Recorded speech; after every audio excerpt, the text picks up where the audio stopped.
Hello guys, कैसे हैं अभी। देखिए, स्टार्ट करते हैं अपना टॉपिक केमिस्ट्री के साथ। आपकी जो नया टॉपिक है उसका साथ हमें डील करना है, जो आपका classification of elements and periodic properties.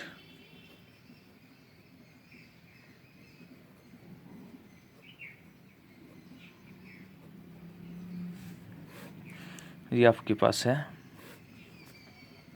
तो अभी देखिए, आप लोग जब भी केमिस्ट्री स्टार्ट करते हैं, कोई भी आता है टीचर आके क्लास में जब पढ़ाने लगता है तो सबसे पहले क्या पढ़ाता है? Periodic table. तो बेसिकली इसके अंदर हम पीरियोडिक टेबल की क्लासिफिकेशन, कैसे एलिमेंट्स का क्लासिफिकेशन किया, कैसे आपकी पीरियोडिक टेबल की फॉर्मेशन हुई, उसके साथ डील करेंगे। उसके बाद उस पीरियोडिक टेबल को पीरियोडिक टेबल क्यों बोलते हैं और पीरियोडिक प्रॉपर्टीज क्या होती हैं, कुछ हमें पीरियोडिक प्रॉपर्टीज के साथ डील करना है, वो हम इस चैप्टर में देखेंगे। तो देखिए, सबसे पहले बात आती है पीरियोडिक टेबल होती क्या है। अभी क्या देखते हो जब आप पीरियोडिक टेबल पे देखते हो? वो आपके बुक के जैसे ही आप खोलते हो कवर पेज के बाद आपको केमिस्ट्री बुक में पीरियोडिक टेबल देखने को मिलती है। तो कैसी होती है? उसमें सारे के सारे एलिमेंट्स अरेंज्ड हैं। कैसे अरेंज्ड हैं वो मॉडर्न पीरियोडिक टेबल के अकॉर्डिंग वो सब बाद में है। बट आप जब फर्स्ट लुक देखते हो तो आपको क्या दिखता है? एक टेबल है जिसके अंदर क्या है, सिस्टमेटिक वे से आपके एलिमेंट्स जो हैं वो रिप्रेजेंट लिख रखे हैं, राइटिंग हो रखे हैं वहाँ पे। ठीक है। सो क्या है बेसिकली, अगर लेमन लैंग्वेज की बात करें हम पीरियोडिक टेबल, तो आपकी पीरियोडिक टेबल क्या, एक periodic table is a systematic tabular form. Table की फॉर्म में, टेबुलर वे भी बोल सकते हैं, फॉर्म भी बोल सकते हैं, way of writing elements discovered. एक सिस्टमेटिक वे है एलिमेंट्स को एक टेबल के वे में लिखने का, उसी को क्या है, वो आपका पीरियोडिक टेबल। जो टेबल तैयार होकर आएगी उसको बोलते हैं पीरियोडिक टेबल। किस बेस पे तैयार की गई, क्या कुछ किया गया, वो हम आगे डिटेल में डील करेंगे। ये जस्ट लेमन लैंग्वेज है कि आप पीरियोडिक टेबल देखते हो तो आपको क्या देखने को मिलता है? एक टेबल है जिसके अंदर एलिमेंट्स एक सिस्टमेटिक वे में अरेंज कर रखे हैं। तो देखिए, इस पीरियोडिक टेबल की फॉर्मेशन के लिए पहले जो है एलिमेंट्स डिस्कवर हो रखे थे, उनकी स्टडी करने के लिए, अब सभी एलिमेंट्स की स्टडी अगर हमें याद रखना है, सभी की स्टडी अगर सेपरेटली करते हैं तो उससे केमिस्ट्री जो थी वो बहुत डिफ़िकल्ट हो रही थी। तो बेसिकली रिसर्चर्स ने किया कि हम कुछ अरेंज करें कि जो ऐसी कोई टेबल बनाए, एलिमेंट्स को ऐसे अरेंज किया जाए कि उनकी फिजिकल या केमिकल प्रॉपर्टीज जो है वो सेम हो, तो हम उसको एक ही ग्रुप में एक ही जगह पढ़ सके, जिससे जो स्टडी है वो क्या हो जाए, ईजी हो जाए। तो उसके लिए क्या हुए, कुछ अर्लियर अटेम्प्ट्स हुए, उनको हम देखते हैं।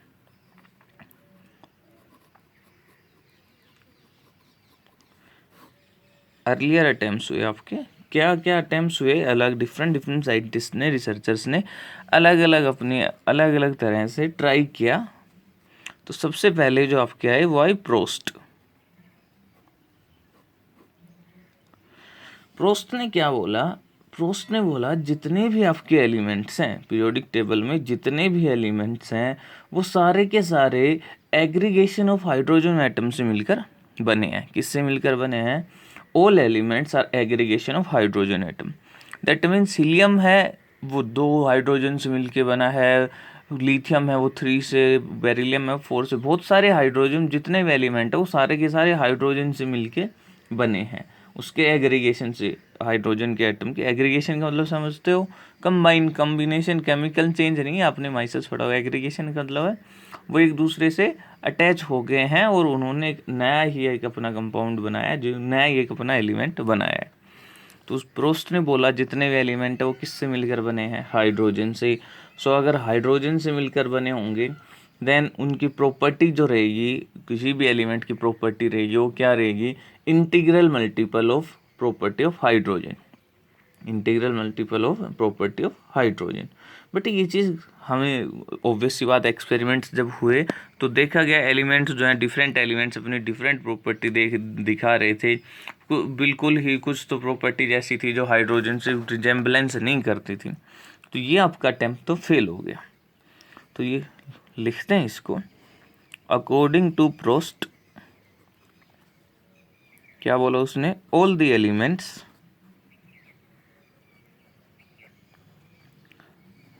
Are aggregation of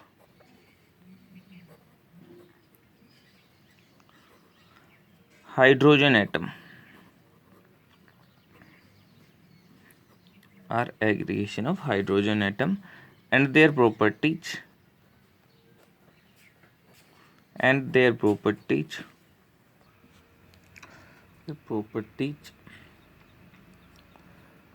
are integral multiple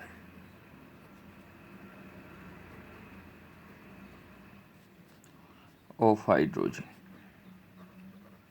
but ये आपका फेल हो गया बिकॉज डिफरेंट एलिमेंट्स की डिफरेंट प्रॉपर्टीज़ थी, हाइड्रोजन के साथ कोई उनका रिजेम्बलेंस नहीं था। तो ये आपका फेल हुआ फर्स्ट अटैम्प्ट। देन आपका सेकंड अटैम्प्ट किसने किया, लवोइजर। लवोइजर को तो सभी जानते हो, father of chemistry.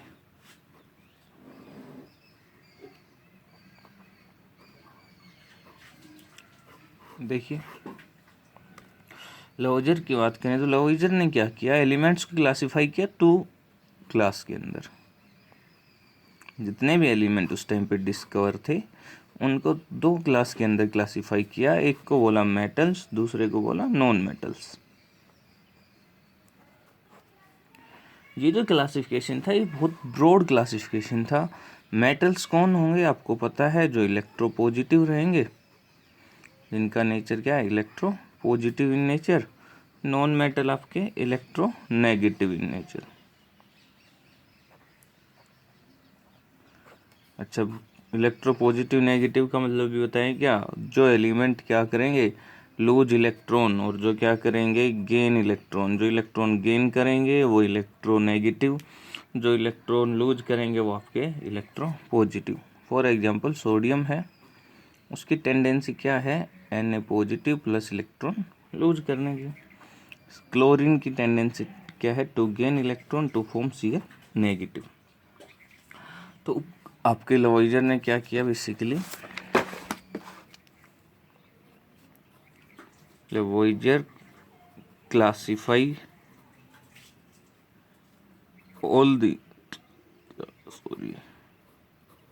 classify all the elements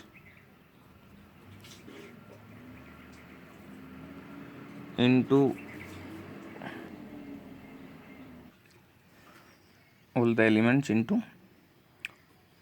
two class, metals and non metals।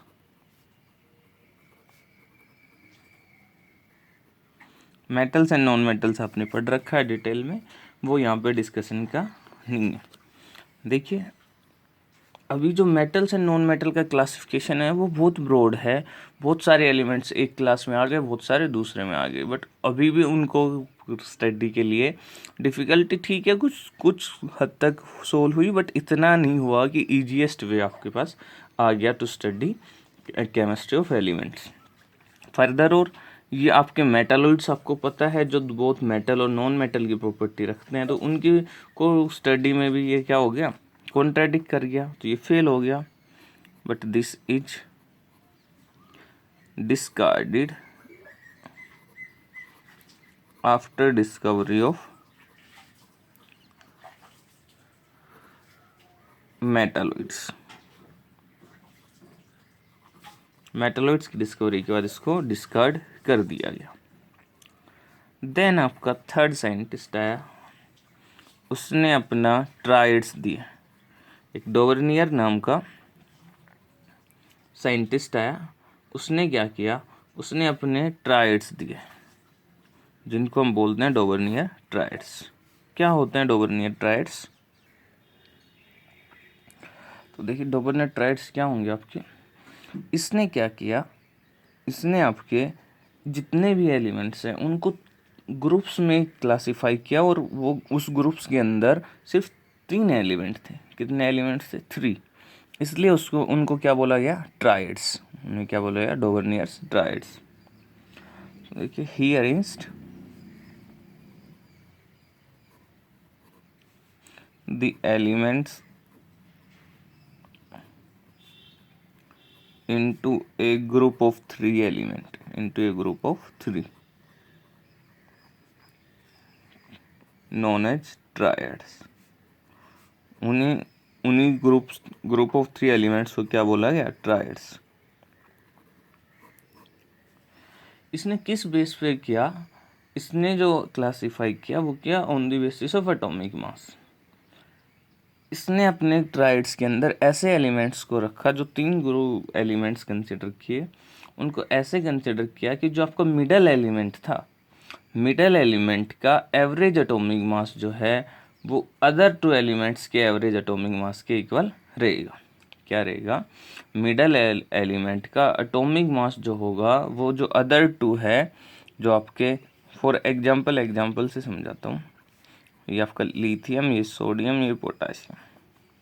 उसने क्या कहा, जो मिडल एलिमेंट आपका होगा उसका एटॉमिक मास जो है वो क्या रहेगा? वो एवरेज रहेगा। किसके average? Average of atomic mass of other 2। आपको बताया लिथियम का एटॉमिक मास 7, सोडियम का 23, पोटाशियम का 39। अगर हम एवरेज मास, इन दोनों के एवरेज मास निकालें, average of mass of lithium and potassium 7 + 39 divided by 2, ये कितना आ जाएगा? 23, जो किसके इक्वल है? एटॉमिक मास ऑफ सोडियम की। तो यही आपका डोबरनियर का वो था, जिसके बेस पे उसने ट्राइड्स को, एलिमेंट्स को ट्राइड्स में सेट किया। ऐसे सेट किया जो मिडल एलिमेंट है उसका एटॉमिक मास किसके इक्वल हो? Average of mass of other 2 element. तो यहाँ पे लिखते हैं, according to him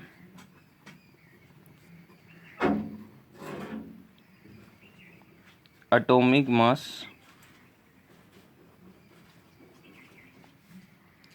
of the middle element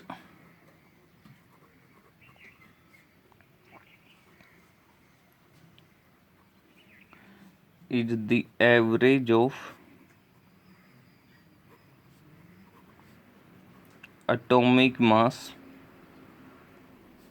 of other 2 element।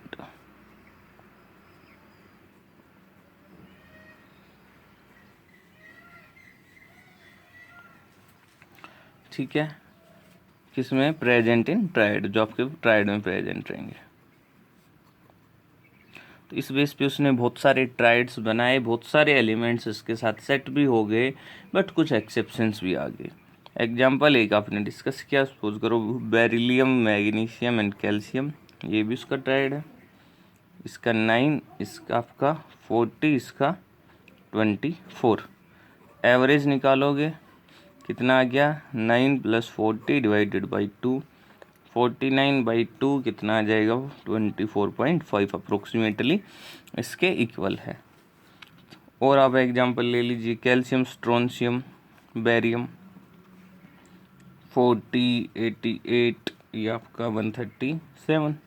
Average निकालोगे 40 + 137 डिवाइडेड बाई 2, ये कितना आ गया? 177 डिवाइडेड बाई 2, तो आ जाएगा आपका 8, 8 and 5 approximately equal.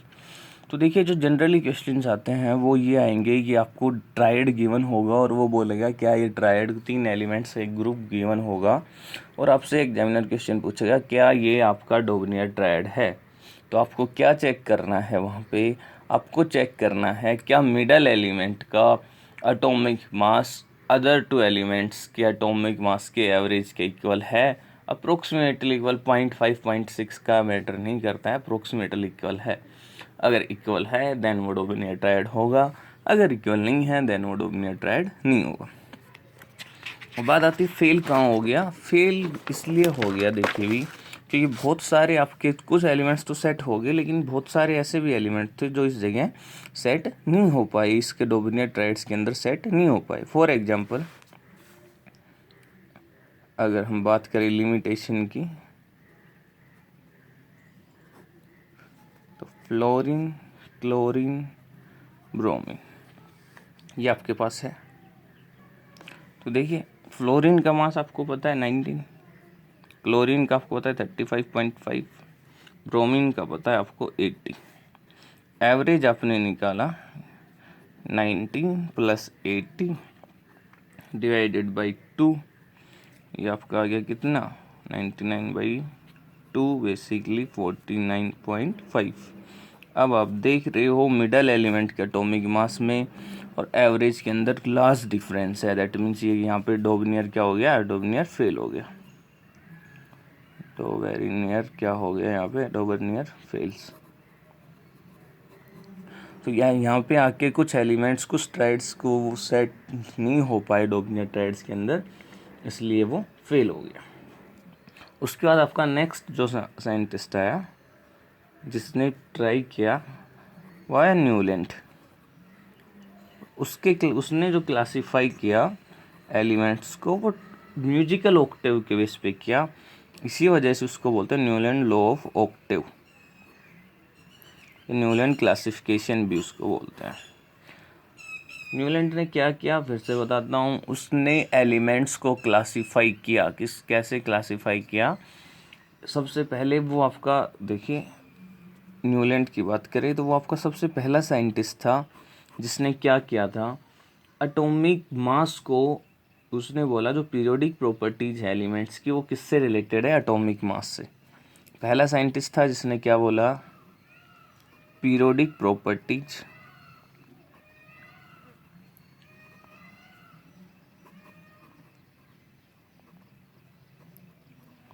Are related to atomic mass.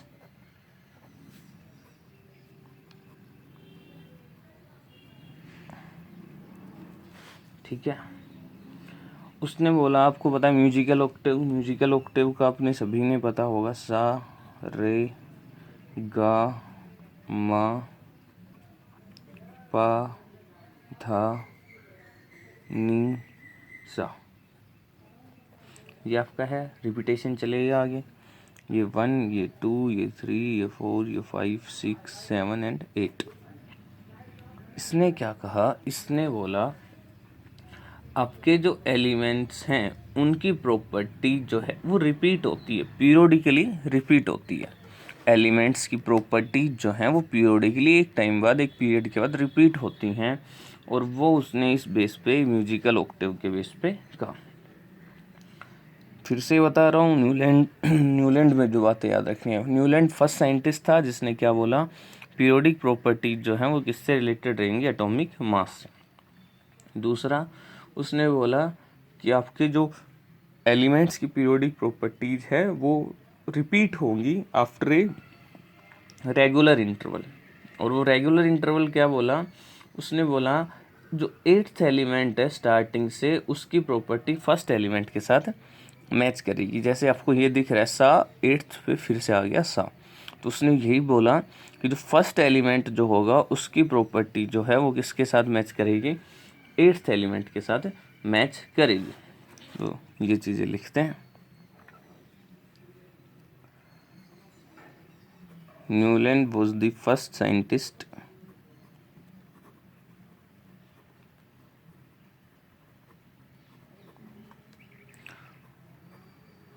who give idea that periodic properties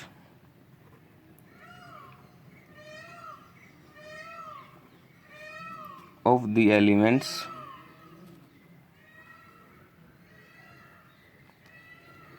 are related with atomic mass of the element। पहला तो उसने ये पॉइंट उसने डिस्कस किया। दूसरा पॉइंट क्या बोला, According to him,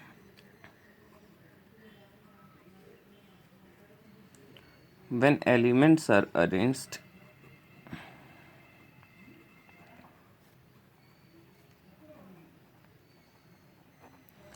कैसे अरेंज करेंगे? इन इंक्रीजिंग ऑर्डर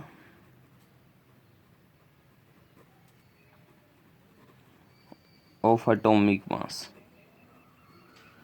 अगर एलिमेंट्स को अरेंज किया जाता है in increasing order of their atomic mass तो क्या होगा? देन एट्थ एलिमेंट, जब आपका एट्थ एलिमेंट रहेगा फ्रॉम स्टार्टिंग, या फिर लिखिए स्टार्टिंग फ्रॉम, लिखना starting from the first, eighth element starting from the first will have similar properties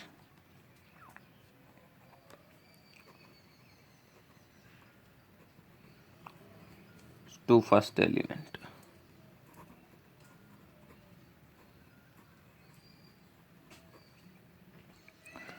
सो देखिए बेसिकली यही आपका न्यूलैंड लॉ ऑफ ऑक्टेव है, जो क्या म्यूजिकल ऑक्टेव के ऊपर की तरह है। उसने बोला जैसे म्यूजिकल ऑक्टेव के अंदर एट्थ से आपका फिर से आपका रिपीटेशन स्टार्ट हो जाता है, वैसे ही पीरियोडिक प्रॉपर्टी जो है एलिमेंट्स की, वो every eighth element have similar property the first element. और ये किस बेस पे उसने अरेंज किया था? Arranged on increasing order of atomic mass. तो ये आपका न्यूलैंड ऑक्टेव। अभी इसका बात करते हैं ड्रॉबैक्स की। किसकी बात करेंगे? ड्रॉबैक्स की। क्या लिमिटेशन रहेगी, क्या ड्रॉबैक्स रहेंगे? किसके ड्रॉबैक है? न्यूलैंड के। Newland classification.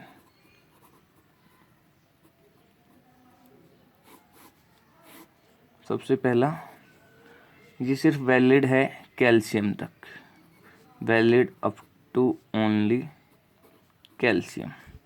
जैसे डी ब्लॉक एलिमेंट स्टार्ट होंगे ये फेल हो जाएगा। दूसरा, आपने देखा ये जो आपके एलिमेंट्स अरेंज्ड हैं वो कैसे अरेंज हैं, देखें।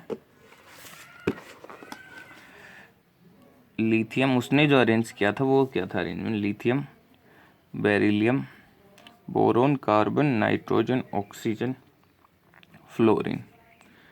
Then sodium, magnesium, aluminium, silicon, phosphorus, sulphur, then आपका क्लोरीन, देन आपका पोटाशियम एंड कैल्शियम। ये आपके बेसिकली 1 2 3 4 5 6 एंड 7 एट्थ एलिमेंट की प्रॉपर्टीज फिर से रिपीट हो रही हैं। वो सिर्फ कहाँ तक वैलिड था? कैल्शियम तक वैलिड था।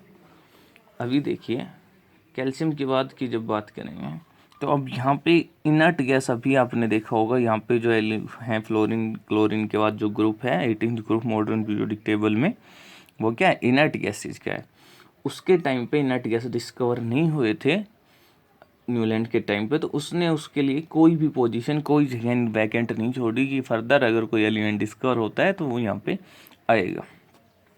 तो सेकंड लिमिटेशन थी वो क्या थी? Inert gases were not discover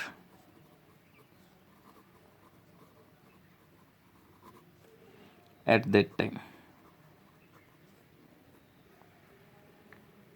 so no position given to them।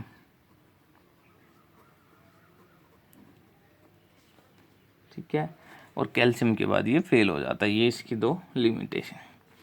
तो ये आपके इसकी लिमिटेशन के बाद अभी एक नेक्स्ट आपका साइंटिस्ट आया, फिर उसने अपना क्लासिफिकेशन दिया जिसको हम बोलते हैं Lothar Meyer classification.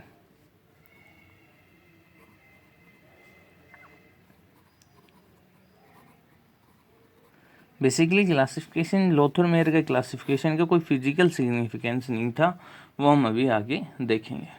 Practical utility उसकी कुछ इतनी नहीं थी। उसने एक कर्व दी थी कि क्लासिफाई करने के लिए एक कर्व दी थी, और उस कर्व को भी याद रखना काफ़ी डिफ़िकल्ट था, तो वो इतना यूजफुल नहीं रहा। देखिए उसने कैसे इसको किया। उसने बेसिकली एटॉमिक वॉल्यूम एक कर्व दी, क्या दी, लोथरमेयर प्लॉटेड ए कर्व बिटवीन किस किस के बीच में, atomic volume and atomic mass.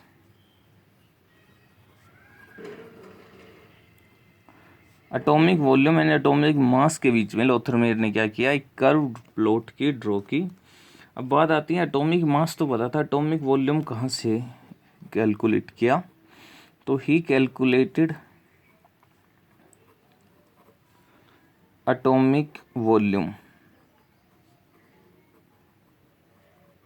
of the elements by dividing their atomic mass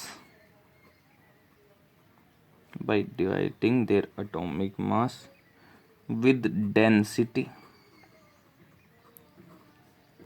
in solid state। देखिए भाई, आपको पता है एटॉम वॉल्यूम जो होता है वो किसके इक्वल होता है, मास अपॉन डेंसिटी। तो उसने एटॉमिक वॉल्यूम कहाँ से निकाला, एटॉमिक मास एलिमेंट्स का पता होता है, उसको उसने डिवाइड कर दिया डेंसिटी से की। डेंसिटी भी कैसी, एलिमेंट की density in it solid state. तो यहाँ से उसने एटॉमिक वॉल्यूम का निकाल लिया। अब एटॉमिक वॉल्यूम आ गया उसके पास, एटॉमिक मास आ गया उसके पास। इन दोनों को यूज करके उसने एक कर्व ड्रॉ की जिसको हम बोलते हैं लोथरमेयर कर्व। उस कर्व को आपको ऐसा नहीं है पूरा मेमोराइज करना है, आपको उस कर्व के कुछ इंपॉर्टेंट पॉइंट्स हैं जो आपको याद रखने हैं। देखिए भी, वाई एक्सिस पे होता है आपका एटॉमिक वॉल्यूम,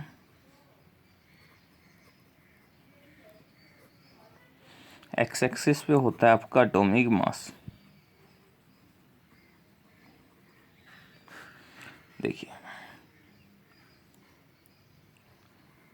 इस टाइप की आपकी कर्व होती है।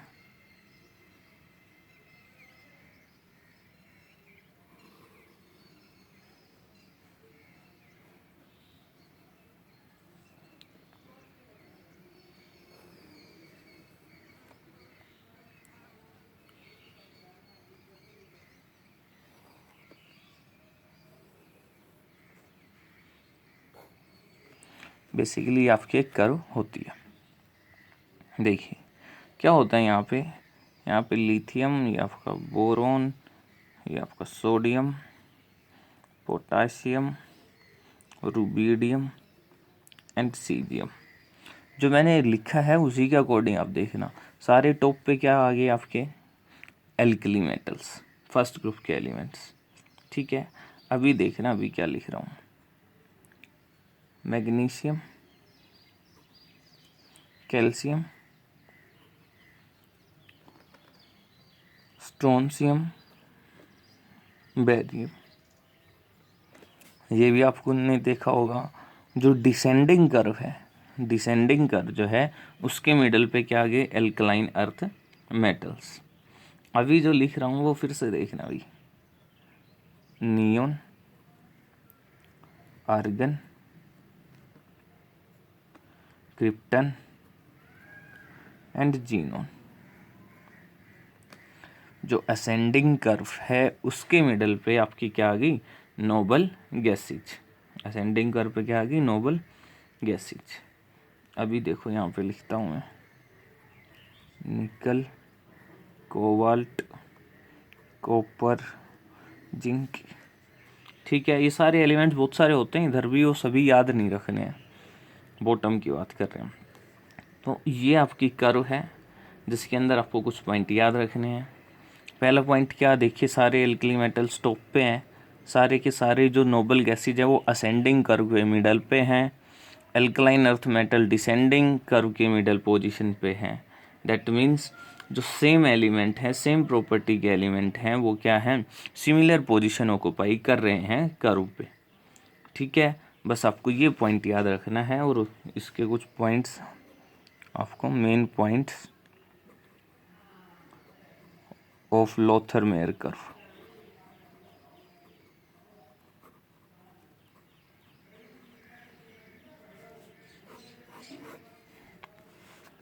मेन पॉइंट्स की बात करें, सबसे पहले पॉइंट की बात करते हैं, similar elements occupying similar position in the curve।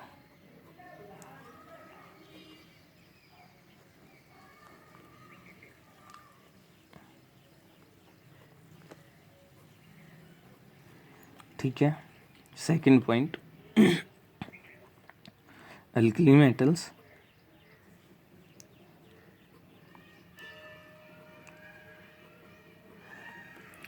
occupy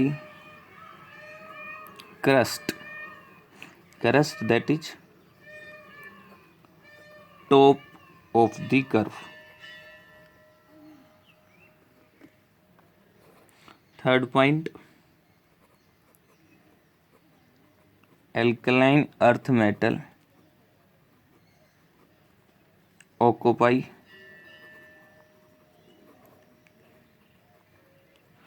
position in the middle of descending portion of the curve।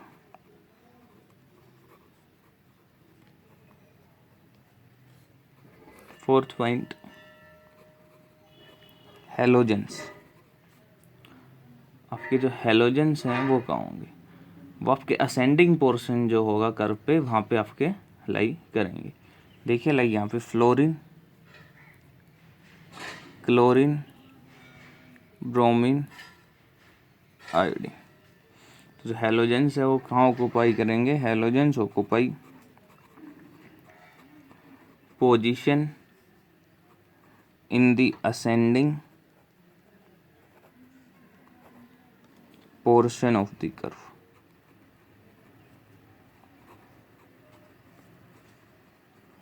Ascending portion पे आपके लाई करेंगे।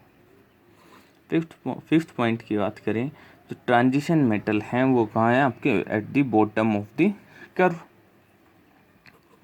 सो जो फिफ्थ पॉइंट है वो क्या है, transition metals occupy position at the bottom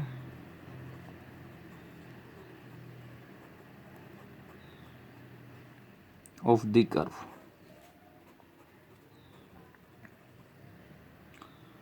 ठीक है, तो ये आपका क्या है, लोथर-मेयर कर्व।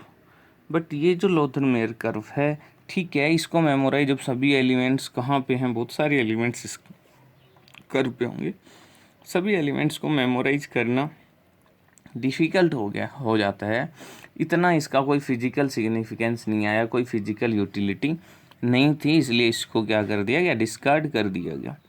तो इसका ड्रॉबैक यही था, ठीक है, उसने क्लासीफाई, उसने इस तरह से अरेंज किया, बट इसका कोई फिजिकल सिग्निफिकेंस ही नहीं था, हमारे कुछ काम की ही नहीं है, तो हम क्यों उसको डील करें, वो चीज़ों को और ज़्यादा टिपिकल बना रही है। It does not have any physical significance और यूटिलिटी। ये इसका ड्रॉबैक। तो यहाँ पे आके आपका लोथर-मेयर जो क्लासिफिकेशन है वो फिनिश होता है। अभी आपका एक और है मेंडलीव पीरियोडिक टेबल, और उसके बाद आपका लास्ट पॉइंट जो आएगा वो आएगा मॉडर्न पीरियोडिक टेबल। आपके जो क्लासिफिकेशन है, इसके बाद दो क्लासिफिकेशन रहेगी, एक आपका मेंडलीव पीरियोडिक टेबल और नेक्स्ट आपका मॉडर्न पीरियोडिक टेबल, जो अभी आप पढ़ते हो long form of periodic table, वो हम नेक्स्ट क्लास में डिस्कस करेंगे। सो मिलते हैं नेक्स्ट क्लास में, तब तक घर रहिए, सेफ रहिए। Thank you.